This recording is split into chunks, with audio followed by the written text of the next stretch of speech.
Assalamualaikum dear student, hope you are fine. Today we solve exercise 5.1 question number 4. Indicate the solution region of the following linear inequalities by shading. 2x minus 3y less than and equal to 6, 2x plus 3y less than and equal to 12. ठीक है, part 1 इसका देखें solution इसका। सबसे पहले क्या करते हैं, बाउंड्री लाइन सेट करते हैं। उसमें क्या करते हैं, यहाँ पे लेस देन हो ग्रेटर देन हो तो हम क्या करते हैं, इक्वल का निशान लगा देते हैं। ठीक है, साइन डाल देते हैं। 2x minus 3y is equal to 6 और दूसरा वाला क्या था equation, 2x plus 3y is equal to 12। ठीक है, उसके बाद हम पॉइंट्स पुट करते हैं। x की जगह जब 0 पुट करते हैं तो देखते हैं कि क्या वैल्यू आएगी, y की जगह 0 पुट करते हैं तो देखते हैं क्या वैल्यू आएगी। तो x की जगह 0 पुट किया था, हमारे पास y की -2 वैल्यू आ गई। जब हमने y की जगह 0 पुट किया तो हमारे पास x की वैल्यू 3 आ गई। ठीक है, ऐसे इस इक्वेशन में हमने क्या किया, जब x की जगह हमने 0 पुट किया तो y की वैल्यू 4 आ गई और जब y की जगह हमने 0 पुट किया तो x की वैल्यू 6 आ गई। ठीक है, इसको सिंपली आप सिंप्लीफाई कर लेंगे तो आपसे हो जाएगा बहुत ईजी मेथड से। ठीक है ना, अब हमने क्या करना है, इसको शेड करना है। देखो इसको शेड कैसे करेंगे। शेडिंग से पहले आप क्या करते हो कि आप जो आपके पास क्वेश्चन होता है ना, उसमें एक्स और वाई की जगह आप क्या करते हैं, 0 पुट कर देते हैं टेस्ट करने के लिए। अब यहाँ पे हम 0 पुट करेंगे तो हमारे पास 0 less than and equal to 6 आ जाएगा। तो यहाँ पर बात ठीक है, लेकिन 2 into 0 minus 3 into 0 0, 0 minus 0 is equal to 0, तो 0 लेस एंड इक्वल टू 6, ये बात ठीक है। शेड बिलो द लाइन, इसका मतलब है कि हमने जो लाइन शेड करना होगा वो लाइन से नीचे करना होगा। इस तरह जो इसकी दूसरी क्वेश्चन है, for 2x plus 3y less and equal to 12। अब इसमें 0 पुट करेंगे तो आप 0 लेस एंड 12 आ जाएगा। ये बात ट्रू है, शेड बिलो द लाइन। ठीक है, इसमें भी हमने शेड करना होगा बिलो लाइन को। तो सबसे पहले आप क्या करोगे, आपने ये प्लान ड्रॉ करना है और एक्स और माइनस एक्स वाली वाई और माइनस वाई वाली वैल्यू पुट कर दोगे। अब देखो, जब आपने एक्स आपने 3 पुट किया तो वाई की 0 वैल्यू आई थी, तो यहाँ पे एक पॉइंट लाई करेगा। उसके बाद जब आपने एक्स 0 पुट की सॉरी एक्स 6 पुट किया तो वाई की वैल्यू 0 आई है कि यहाँ पे पॉइंट लाई हो गया था। उसके बाद क्या हुआ था, एक्स 0 पुट किया तो वाई की वैल्यू 4 आई थी एक ये, फिर एक्स 0 पुट किया तो वाई की वैल्यू -2 आई थी। ठीक है, अब एक ये पॉइंट था, एक ये पॉइंट था, एक ये पॉइंट था और एक ये पॉइंट था। इनको आपस में हमने मैच किया तो वापस ये क्रॉस में बन गया। ठीक है, ओवरलैप का the overlapping shaded region is below both the lines. तो दोनों के नीचे भी हमने शेड करना था, तो ओवरलैप करने के बाद हम क्या करेंगे, बिलो लाइन को शेड कर देंगे। ठीक हो गया, इसका पार्ट 2 देख लें। X plus y greater than and equal to 5 and minus y plus x less than and equal to 1। पहले बाउंड्री लाइन करते हैं।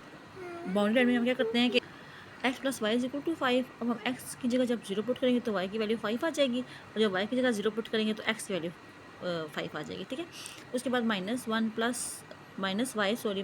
Plus x is equal to 1। ठीक है, पॉइंट हमने एक्स को जब 0 पुट करेंगे तो वाई की -1 वैल्यू आ जाएगी और जब वाई की जगह हमने 0 पुट किया तो एक्स की 1 वैल्यू आ गई। ठीक है, अब शेडिंग करने के लिए सबसे पहले क्या करोगे कि क्वेश्चन लिखोगे।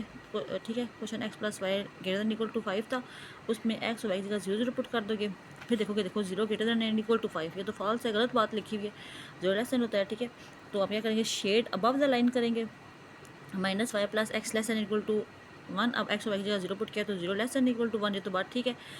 तो शेड बिलो द लाइन। ठीक है, जब गलत होगा तो हम शेड करेंगे अबव लाइन को और जब ठीक होगा तो शेड करेंगे बिलो द लाइन। ठीक है, उसके बाद देख लें आप, हमने सारे पॉइंट डाले। ठीक है, ये आपके पास आ गया है, प्लान आ गया। ठीक है, एक्स की वैल्यू ये एक्स माइनस एक्स की वैल्यू, ये वाई की वैल्यू होती है, ये माइनस वाई की वैल्यू होती है। अब जो हमारे पास वैल्यू आई थी उनको हमने प्लॉट किया। ठीक है, the region where x plus y greater than equal to 5 and minus y plus x less than equal to 1 overlap. ठीक है, आप क्या करोगे, पार्ट 3 देख लो इसका। 3x plus 7 y greater than equal to 21 and x minus y less than equal to 2। पहले तो स्टेप बताया, बाउंड्री लाइन करने के लिए जहाँ पे ये साइन होते हैं उनकी जगह में इक्वल पुट कर देते हैं। ठीक है, 3x plus 7 y is equal to 21 और x minus y is equal to 2। ठीक है, अब जब x 0 पुट किया तो y की 3 वैल्यू आ गई, जब y 0 पुट किया तो x की वैल्यू 7 आ गई। इस इक्वेशन में देखिए, जब x की जगह हमने 0 पुट किया तो y की -2 वैल्यू आ गई और जब y 0 पुट किया तो x की वैल्यू 2 आ गई। ठीक है, शेडिंग करने के लिए देखिए आप क्या करेंगे, for 3x plus 7 y greater than equal to 21। अब इसमें हम टेस्ट करते हैं ना, तो x वाई 0 पुट कर देते हैं। 0 पुट करेंगे तो बस ग्रेटर देन 0 ग्रेटर देन 21 आएगा, ये तो बात गलत है, 0 बड़ा तो नहीं होता 21 से, तो शेड अबव द लाइन कर देंगे। For x minus y less and equal to 2 test करने के लिए एक्स वाई दोनों को 0 पुट करेंगे तो 0 लेस एन इक्वल टू 2, ये बात ठीक है, शेड बिलो द लाइन। ठीक है, अब आप ये प्लान देख लें।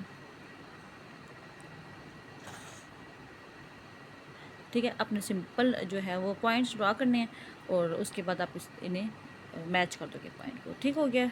चलिए इसी का वास्ता ये वाला 4 करवा देती हूँ। 4x minus 3y less than and equal to 12 and x greater than equal to -3/2। Boundary line में लाइन पहले करते हैं, तो 4x minus 3y is equal to 12।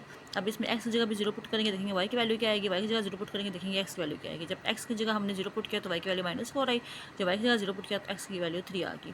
और दूसरा तो क्या था, x is equal to -3/2। A vertical line at x is equal to -3/2। ठीक है, शेड करने के लिए क्या होगा, सबसे पहले अपने क्वेश्चन लिखना होगा, उसमें x और y की जगह 0 पुट करेंगे, फिर देखेंगे वो ठीक है या नहीं ठीक। देखिए 4 into 0 is equal to 0 minus 3 into 0 is equal to 0, 0 minus 0 is equal to 0, 0 less than equal to 12। बात ठीक है।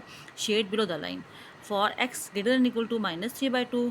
अब x की जगह shade to the right of the vertical line, तो हमें इसमें क्या करना होगा, वर्टिकल लाइन राइट साइड पर जो वर्टिकल लाइन है उसको शेड कर देंगे। ठीक है, अब ये देखिए ये राइट साइड पर लाइन राइट थी, इसमें इसको शेड कर देंगे, और यहाँ से अब ये बात ठीक है तो उसको बिलो द लाइन शेड कर देंगे। ठीक है, यहाँ पे हमारा जो है वो पार्ट 4 भी कंप्लीट हो गया है। आई होप सो आप लोगों को समझ आ गया होगा। जज़ाकल्लाह।